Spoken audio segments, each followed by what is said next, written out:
লড়াই শুরু হয়েছিল অভয়াকে নিয়ে, আমরা দেখেছিলাম গাড়ি আটকেছিল বামপন্থীরা, সেখান থেকে হঠাৎ করে বিজেপি কেন? শুধু বামপন্থীরা গাড়ি আটকেছিল না, আটকাতে পারেনি, সেখানে কিন্তু সবাই ছিল, কেউ কিচ্ছু করতে পারেনি। সেদিন পুলিশ এত অ্যাক্টিভ ছিল, কারো কিছু করতেই দেয়নি কাউকে কিছু। সে যে বামপন্থীদের সুযোগ নিয়েছিলেন না, সারা বিশ্ববাসীকে জাগিয়ে দিয়ে গেছে আমার মেয়ে, সারা বিশ্বের মানুষ প্রতিবাদ করেছিল। তাহলে ওরা কেন সুযোগ নিয়েছে বলছেন? ওনারা কেন বলছেন সুযোগ নিয়েছি? ওনারা আমাদের বলছেন তো সুযোগ নিয়েছি, আর আমি বলবো ওনারা আমার মেয়েকে নিয়ে রাজনীতির খেলা খেলছেন। আমরা দেখেছিলাম অভয়ার পুঁজিবাদী সমাজ ব্যবস্থা আছে দেখে আমরা মেয়েরা ধর্ষিতা, স্কুল বন্ধ হয়ে যাচ্ছে, চতুর্দিকে স্কুল বন্ধ। এই সিপিএম সরকার থাকার জন্য এর আগে যেভাবে তারা স্কুলগুলোকে তৈরি করেছিল, রাস্তাগুলোকে তৈরি করেছিল, আমাদের পানিহাটিতে সমস্ত কিছুই হয়েছে সিপিএম এর আমলে, এরা সব ধ্বংস করেছে। তাই আমরা কলতানকে চাই যাতে এইগুলো আবার নতুন করে গড়ে ওঠে। আমরা গড়তে চাই বিধানসভায় গিয়ে তারা যেন এই কথাগুলো বলতে পারে যে আমাদের এইগুলো চাই। একেবারেই পানিহাটির একটা ইমোশন তো অভয়া, সেখানে দাঁড়িয়ে হঠাৎ করে রত্নাদিকে ছেড়ে কেন কলতনদাকে চান? রত্না দেবী যেদিনই বিজেপির হয়ে দাঁড়িয়েছেন সেদিনই ওনার বিশ্বাসযোগ্যতা বা আমাদের মতো অনেকের সমর্থন কিন্তু হারিয়েছেন। কারণ বিজেপি এমন একটা দল, আমরা উন্নাও দেখেছি, আমরা সদ্য এই 3-4 দিন আগে নালন্দায় দেখেছি কি ঘটনা ঘটেছে। তো বিজেপির কাছ থেকে কোনো ধরনের সমাধান উনি যদি প্রত্যাশা করে থাকেন সেটা হওয়ার নয়। আর তৃণমূল সরকার আর বিজেপি সরকার যদি সমাধান করবেই, তাহলে কেন্দ্রে তো বিজেপি সরকার রয়েছেই।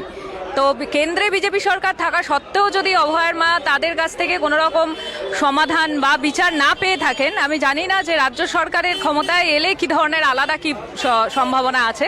আর তৃণমূল সরকারের কাছে আমাদের প্রত্যাশা শূন্য, কারণ আজকে অভয়া আন্দোলনের কোনো রকম প্রভাবই তাদের কোনো রকম কার্যে বা কোনো রকম নিয়মে বা কোনো রকম আচার ব্যবহারে দেখা যাচ্ছে না। কাজেই অভয়া আন্দোলন অবশ্যই আমাদের সমর্থন আছে, অভয়ার মার প্রতি আমাদের সমর্থন আছে, কিন্তু বিজেপি প্রার্থী রত্না দেবনাথের প্রতি নেই। পানিহাটি কি কল্লোলিত হবে কলতানে? অবশ্যই, সেটা তো জমাগমই বলছে, আমাদের জনগণের এত রাশ, এত উল্লাস, সেটা তো ডেফিনেটলি বলছে। এটার পেছনে বড় একটা রিজন আছে, এই যে আমাদের পরবর্তী প্রজন্ম, মানে আমার যে পরবর্তী প্রজন্ম, সেইখানে সেই বাচ্চারা বা পরবর্তী প্রজন্মের কাছে না কিছু নেই। মানে শিক্ষা ব্যবস্থার, মানে শিক্ষার যে স্ট্রাকচার, সেটা রাজ্য থেকে একদমই ভেঙে গেছে, এবং তাদের কাছে ভাতা ছাড়া তাদের কাছে কিছুই নেই। এইটা দিয়ে একটা ভবিষ্যৎ গড়া যায় না। তাই অবশ্যই নব জোয়ার তো দেখতেই পাচ্ছেন, সেখান থেকেও কলতান জিতবে, আশা করি সোদপুরের মুক্ত উন্নত হবে। পানিহাটিতে কেন কলতান? পানিহাটিতে কলতানকে চাই তার কারণ জঞ্জাল মুক্ত পানিহাটি চাই, আমাদের বেকারদের জন্য চাকরি চাই, তার জন্যই আমরা কলতানকে চাই। সর্বোপরি দিকে দিকে যে অবহেলার সৃষ্টি হচ্ছে তার বিচার চাই, সেটা কলতানদা ছাড়া সম্ভব না।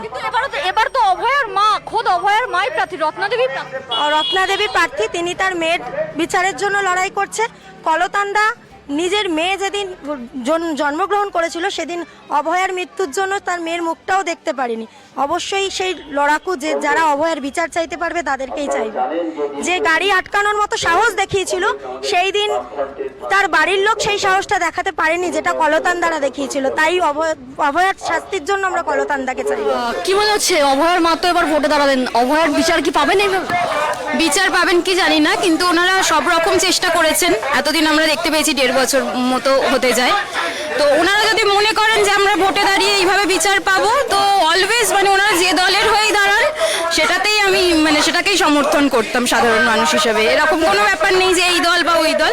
ওনারা যদি মনে করেন, মা বাবার থেকে বেশি তো কেউ চাইতে পারে না, মা বাবা যদি মনে করেন এইভাবে বিচার পাবো নিশ্চয়ই পাবেন। কি মনে হচ্ছে অভয়ার মা কি আবার জিততে পারবে? অভয়া কি বিচার পাবে?